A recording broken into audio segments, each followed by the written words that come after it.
नमस्कार दोस्तों, स्वागत है आप सभी का हमारे इस वीडियो में।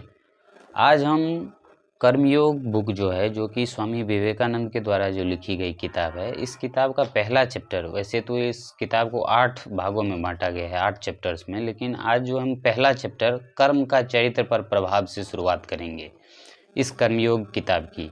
लेकिन उससे पहले मैं थोड़ा शॉर्ट में ब्रीफ में आप लोगों को स्वामी विवेकानंद जी के बारे में बताना चाहूँगा। स्वामी विवेकानंद का बचपन का नाम जो था वो नरेंद्रनाथ दत्त था, जबकि उनका जन्म जो है वो 12 जनवरी सन 1863 ईस्वी को कोलकाता के एक कुलीन एवं धार्मिक बंगाली परिवार में हुआ था।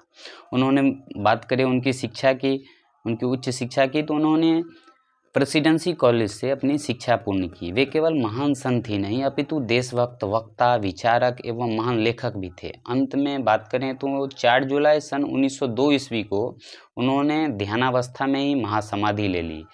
यदि उनके कर्म क्षेत्र की बात करें तो स्वामी जी के कर्म के प्रति अति निष्ठावान थे। वे कहा करते थे, तुमको कार्य के सभी क्षेत्रों में व्यवहारिक बनना पड़ेगा। सिद्धांतों के ढेरों ने संपूर्ण देश का विनाश कर दिया है। उन्होंने कर्म को मानसिक अनुशासन एवं आत्मज्ञान के मार्ग स्वरूप कर्मयोग को प्रस्तुत किया है।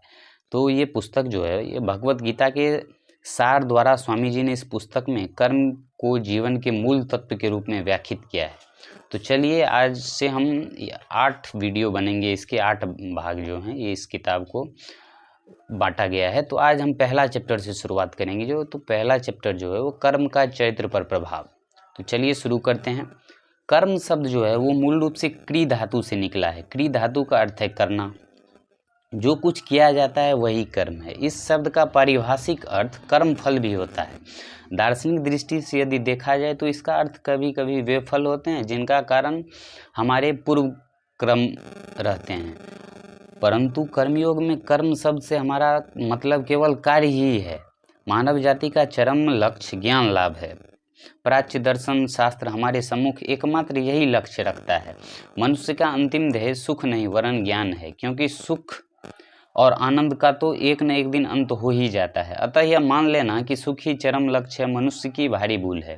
संसार में सब दुखों का मूल यही है कि मनुष्य अज्ञानवश यह समझ बैठता है कि सुख ही उसका चरम लक्ष्य है, पर कुछ समय के बाद मनुष्य को यह बोध होता है कि जिसकी ओर वह जा रहा है वह सुख नहीं वरन ज्ञान है, तथा सुख और दुख दोनों ही महान शिक्षक हैं, और जितनी शिक्षा उसे सुख से मिलती है उतनी ही दुख से भी। सुख और दुख ज्यों त्यों आत्मा पर से होकर जाता है, त्यों त्यों वे उसके ऊपर अनेक प्रकार के चित्र अंकित करते जाते हैं, और इन चित्रों अथवा संस्कारों की समष्टि के फल को ही हम मानव का चरित्र कहते हैं। यदि तुम किसी मनुष्य का चरित्र देखो तो प्रतीत होगा कि वास्तव में वह उसकी मानसिक प्रवृत्तियों एवं मानसिक झुकाव की समष्टि ही है। तुम यह देखोगे कि उसके चरित्र गठन में सुख और दुख दोनों ही समान रूप से उपादान स्वरूप हैं। चरित्र को एक विशिष्ट ढांचे में ढालने में अच्छाइयाँ और बुराइयाँ दोनों का समान अंश रहता है, और कभी कभी तो दुख सुख से भी बड़ा शिक्षक हो जाता है। यदि हम संसार के महापुरुषों के चरित्र का अध्ययन करें तो मैं कह सकता हूँ कि अधिकांश दशाओं में हम यही देखेंगे कि सुख की अपेक्षा दुख ने तथा संपत्ति की अपेक्षा दरिद्रता ने ही उन्हें अधिक शिक्षा दी है, एवं प्रशंसा की अपेक्षा निंदा रूपी आघात ने ही उसकी अंतस्थ ज्ञानाग्नि को अधिक प्रस्फुरित किया है। अब यह ज्ञान मनुष्य में अंतर्निहित है। कोई भी ज्ञान बाहर से नहीं आता, सब अंदर ही है। हम जो कहते हैं कि मनुष्य जानता है, उसे ठीक ठीक मनोवैज्ञानिक भाषा में व्यक्त करने पर हमें कहना चाहिए कि वह आविष्कार करता है। मनुष्य जो कुछ सीखता है वो वास्तव में आविष्कार करना ही है।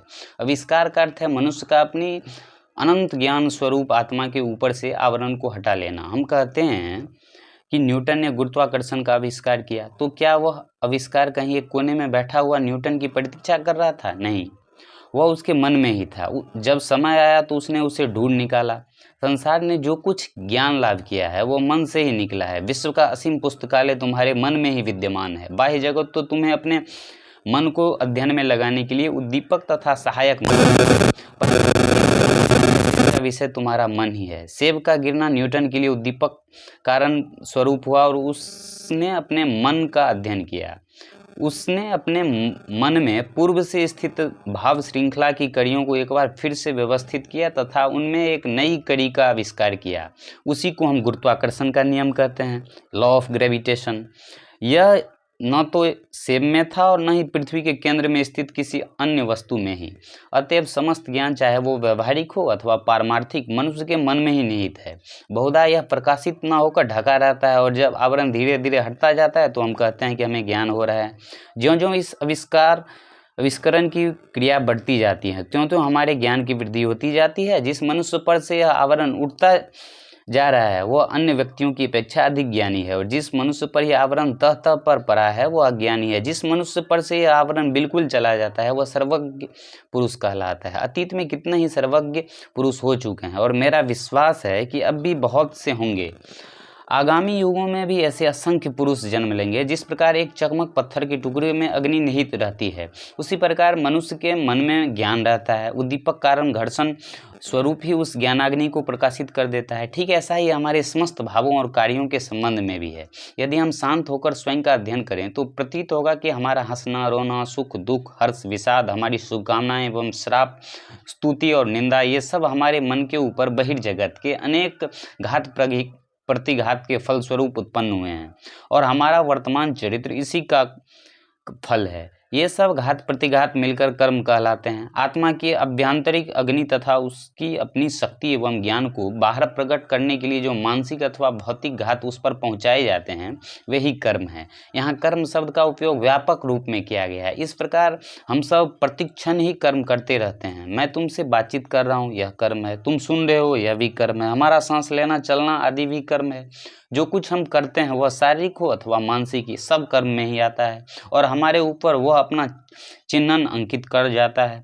कई कार्य ऐसे भी होते हैं जो मानो अनेक छोटे छोटे कर्मों की समष्टि है। उदाहरणार्थ, यदि हम समुद्र के किनारे खड़े हों और लहरों को किनारे से टकराते हुए सुनो तो ऐसा मालूम होता है कि एक भारी आवाज़ हो रही है, परंतु हम जानते हैं कि एक बड़ी लहर असंख्य छोटी छोटी लहरों से बनी है, और यद्यपि प्रत्येक छोटी लहर अपना शब्द करती है परंतु फिर भी वो हमें सुनाई नहीं पड़ता।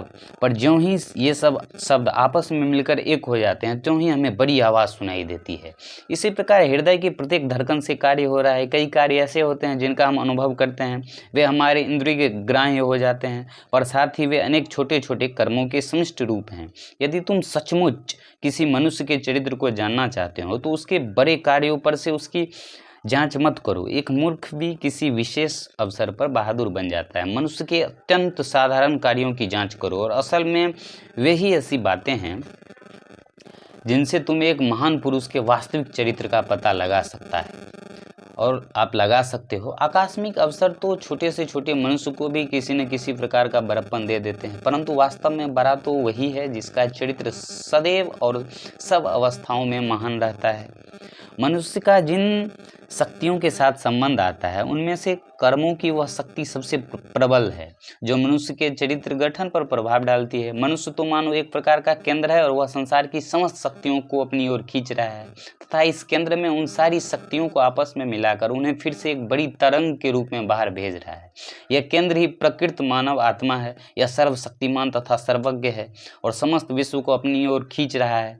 भला बुरा सुख दुख सब उसी की ओर दौड़े जा रहे हैं और जाकर उसके चारों ओर मानो लिपटे जा रहे हैं, और वह उन सब में से चरित्र रूपी महाशक्ति का गठन करके उसे बाहर भेज रहा है। जिस प्रकार किसी चीज को अपनी ओर खींच लेने की उसमें शक्ति है उसी प्रकार उसे बाहर भेजने की भी है। संसार में हम सब जो कार्यकलाप देखते हैं, मानव समाज में जो सब गति हो, हमारे चारों ओर जो कुछ हो रहा है वह सारा का सारा केवल मन का ही खेल है। मनुष्य की इच्छा शक्ति का प्रकाश मात्र है। अनेक प्रकार के यंत्र, नगर, जहाज, युद्धपोत आदि सभी मनुष्य की इच्छा शक्ति के विकास मात्र हैं। मनुष्य की यह इच्छा शक्ति चरित्र से उत्पन्न होती है और वह उन चरित्र कर्मों से गठित होती है। अतएव कर्म जैसा होगा इच्छा शक्ति का विकास भी वैसा ही होगा। संसार में प्रबल इच्छा शक्ति संपन्न जितने महापुरुष हुए हैं अब तक, वे सभी धुरंधर कर्मी थे। उनकी इच्छा शक्ति ऐसी जबरदस्त थी कि वे संसार को भी उलट पुलट सकते थे, और यह शक्ति उन्हें युग युगांतर तक निरंतर कर्म करते रहने से प्राप्त हुई थी। बुद्ध एवं ईसा मसीह में जैसी प्रबल इच्छा शक्ति थी वह एक जन्म में प्राप्त नहीं की जा सकती, और उसे हमें अनुवांशिक हेरिडिटरी जिसे इंग्लिश में कहते हैं शक्ति संचार भी नहीं कर सकते, क्योंकि हमें ज्ञात है कि उनके पिता कौन थे। हम नहीं कह सकते कि उनके पिता के मुंह से मनुष्य जाति की भलाई के लिए शायद कभी एक शब्द भी निकला हो। जोसेफ जो कि ईसा मसीह के पिता के समान तो असंख्य बड़े हो गए और आज भी हैं। बुद्ध के पिता के सदृश लाखों छोटे छोटे राजा हो चुके हैं। अतः यदि वह बात केवल आनुवांशिक शक्ति संचार के कारण हुई हो तो इसका स्पष्टीकरण कैसे कर सकते हो कि इस छोटे से राजा की जिसकी आज्ञा का पालन शायद उसके स्वयं के नौकर भी नहीं करते थे, ऐसा एक सुंदर पुत्र रत्न लाभ हुआ जिसकी उपासना लगभग आधा संसार करता है। इसी प्रकार जोसेफ नामक बढ़ई तथा संसार में लाखों लोगों द्वारा ईश्वर के समान पूजे जाने वाले उनके पुत्र ईसा मसीह के बीच जो अंतर है उसका स्पष्टीकरण कहाँ? आनुवांशिक शक्ति संचार के सिद्धांत द्वारा तो इसका स्पष्टीकरण नहीं हो सकता।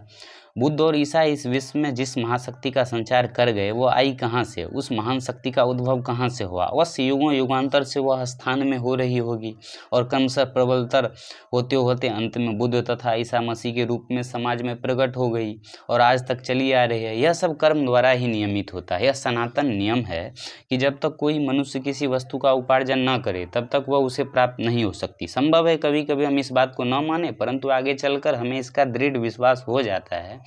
एक मनुष्य चाहे समस्त जीवन धनी होने के लिए एड़ी चोटी का पसीना एक करता रहे, हजारों मनुष्यों को धोखा दे, परंतु अंत में वह देखता है कि वह संपत्तिशाली होने का अधिकारी नहीं था, तब जीवन उसके लिए दुखमय और दूभर हो उठता है। हम अपने भौतिक सुखों के लिए भिन्न भिन्न चीज़ों को भले ही इकट्ठा करते जाएं, परंतु वास्तव में जिसका उपार्जन हम अपने कर्मों द्वारा करते हैं वही हमारा होता है। एक मूर्ख संसार भर की सारी पुस्तकें मोल लेकर भले ही वह अपना पुस्तकालय में रख ले, परंतु वह केवल उन्हीं को पढ़ सकेगा जिनको पढ़ने का वह अधिकारी होगा, और यह अधिकार कर्म द्वारा ही प्राप्त होता है।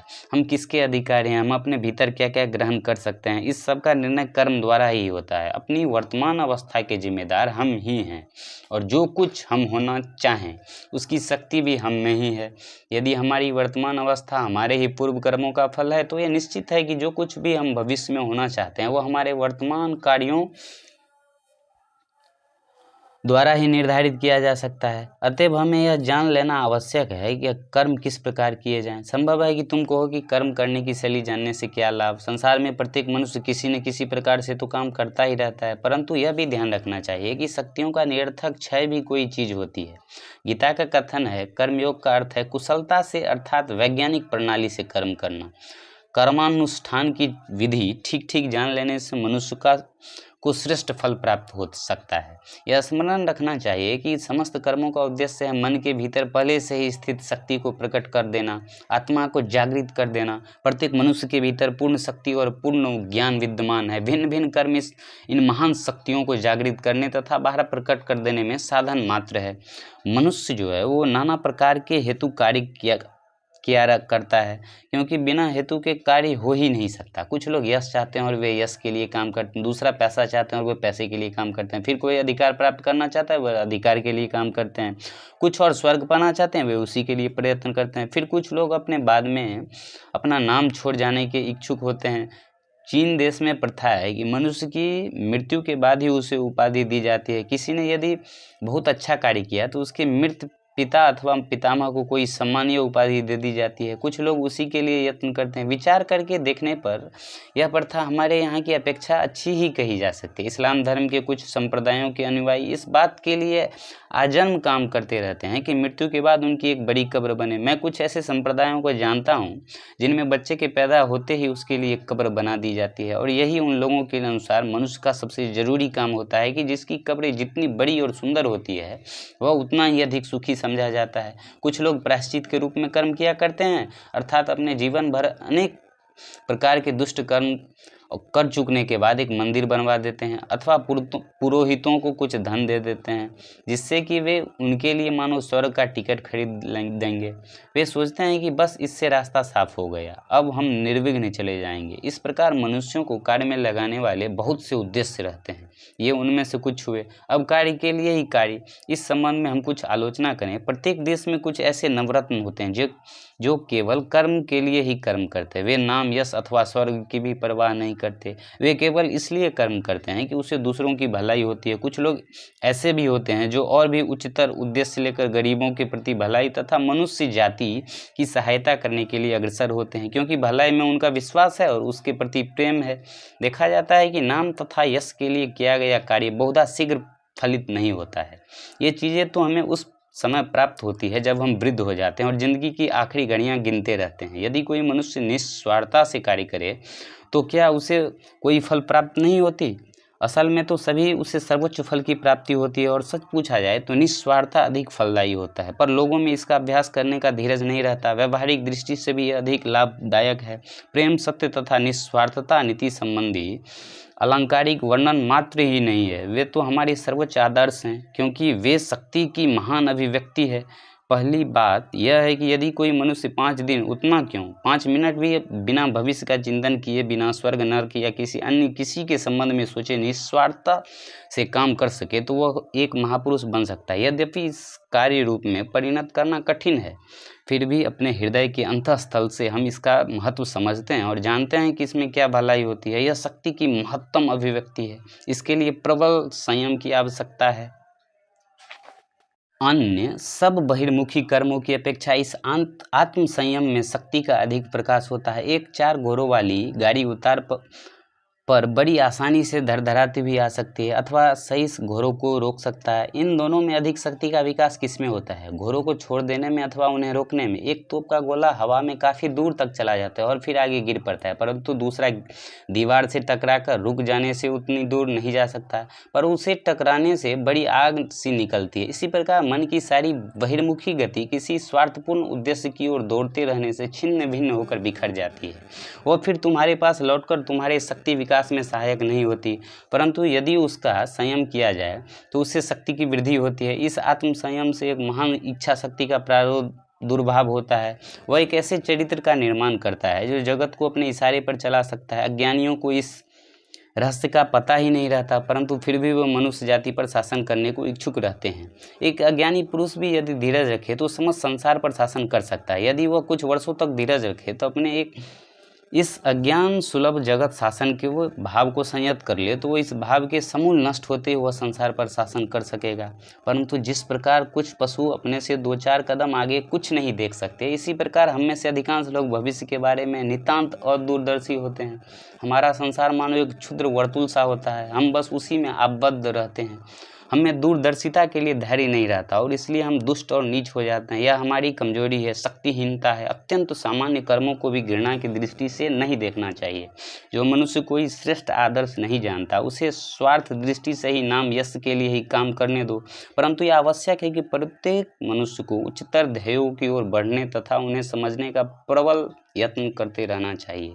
हमें कर्म करने का यह अधिकार है, कर्म फल में हमारा कोई अधिकार नहीं है।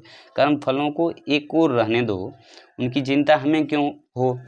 यदि तुम किसी मनुष्य की सहायता करना चाहते हो तो इस बात की कभी चिंता न करो कि उस आदमी का व्यवहार तुम्हारे प्रति कैसा रहता है। यदि तुम एक श्रेष्ठ एवं भला कार्य करना चाहते हो तो यह सोचने का कष्ट मत करो कि उसका फल क्या होगा। अब कर्म के इस आदर्श के संबंध में एक कठिन प्रश्न उठता है कि कर्मयोगी के लिए सतत कर्मशीलता आवश्यक है। हमें सदैव कर्म करते रहना चाहिए, बिना कार्य के हम एक क्षण भी नहीं रह सकते। तो फिर प्रश्न यह है कि आराम के बारे में क्या होगा। हम क्या इस जीवन संग्राम एक ओर है कर्म जिसमें तीव्र भंवर में फंसे हम लोग चक्कर काट रहे हैं और दूसरी ओर है शांति। सभी मानव निवृत्त मुखी हैं, चारों ओर सब शांति स्थिर, किसी प्रकार का कोलाहल नहीं। केवल प्रकृति अपने जीवों, पुष्पों और गिरी गुफाओं के साथ विराज रही है, पर इन दोनों में से कोई भी पूर्ण आदर्श का चित्र नहीं है। यदि एक ऐसा मनुष्य जिसे एकांतवास का अभ्यास है संसार के चक्कर में घसीट लाया जाए तो उसका उसी प्रकार ध्वंस हो जाएगा जिस प्रकार समुद्र की गहराई में रहने वाली एक विशेष प्रकार की मछली पानी की सतह पर लाई जाते ही टुकड़े टुकड़े होकर मर जाती है, क्योंकि सतह पर पानी का वह दबाव नहीं है जिसके कारण वह जीवित रहती है। इसी प्रकार एक ऐसा मनुष्य जो सांसारिक तथा सामाजिक जीवन के कोलाहल का अभ्यस्त रहा है, यदि किसी शांत स्थान को ले जाया जाए तो क्या वह शांतिपूर्वक रह सकता है? कदापि नहीं। उसे क्लेश होता है और संभव है कि उसका मस्तिष्क ही फिर जाए। आदर्श पुरुष तो वे हैं जो परम शांति एवं निस्तब्धता के बीच भी तीव्र कर्म का तथा प्रबल कर्मशीलता के बीच भी मरुस्थल की शांति एवं निस्तब्धता का अनुभव करते हैं। उन्होंने संयम का रहस्य जान लिया है, उनके ऊपर विजय प्राप्त कर चुके हैं। किसी बड़े शहर की भरी हुई सड़कों के बीच से जाने पर भी उनका मन उसी प्रकार शांत रहता है, मानो वो किसी निःशब्द गुफा में, और फिर उनका मन सारे समय कर्म में तीव्र रूप में लगा रहता है। यही कर्मयोग का आदर्श है। और यदि तुमने यह प्राप्त कर लिया है तो तुम्हें वास्तव में कर्म का रहस्य ज्ञात हो गया है। परंतु हमें शुरू से ही आरंभ करना पड़ेगा। जो कार्य हमारे सामने आते जाएं उन्हें हम हाथ में लेते जाएं और शनै शनै हम अपने को दिन प्रतिदिन निस्वार्थ बनाने का प्रयत्न करें। हमें कर्म करते रहना चाहिए तथा यह पता लगाना चाहिए कि उसके कार्य के पीछे हमारा हेतु क्या है। ऐसा होने पर हम देख पाएंगे कि आरंभावस्था में प्रायः हमारे सभी कार्यों का हेतु स्वार्थपूर्ण रहता है, किंतु धीरे धीरे यह स्वार्थपरायणता अध्यय व्यवसाय से नष्ट हो जाएगी और अंत में वह समय आ जाएगा जब हम वास्तव में स्वार्थ से रहित होकर कार्य करने में सिद्ध हो सकेंगे। हम सभी यह आशा कर सकते हैं कि जीवन पथ में अग्रसर होते होते किसी न किसी दिन वह समय अवश्य आएगा जब हम पूर्ण रूप से निस्वार्थ बन जाएंगे। और ज्यों ही हम उस अवस्था को प्राप्त कर लेंगे हमारी समस्त शक्तियाँ केंद्रीभूत हो जाएगी तथा हमारा आभ्यंतरिक ज्ञान प्रकट हो जाएगा। तो ये जो था, तो यहाँ हमारा पहला अध्याय जो कर्मयोग का, वो कर्म का चैत्य पर प्रभाव संपूर्ण हुआ। और फिर हम आपसे मिलेंगे दूसरे वीडियो में। जो टॉपिक है, हम अपने अपने कार्य क्षेत्र में सब बड़े हैं, तो इस टॉपिक के साथ हम मिलेंगे। तो तब तक के लिए आप सबों को, यदि आप अंत तक सुने हैं तो थैंक्स फॉर वाचिंग। मिलते हैं फिर कल किसी वीडियो में, तब तक के लिए धन्यवाद।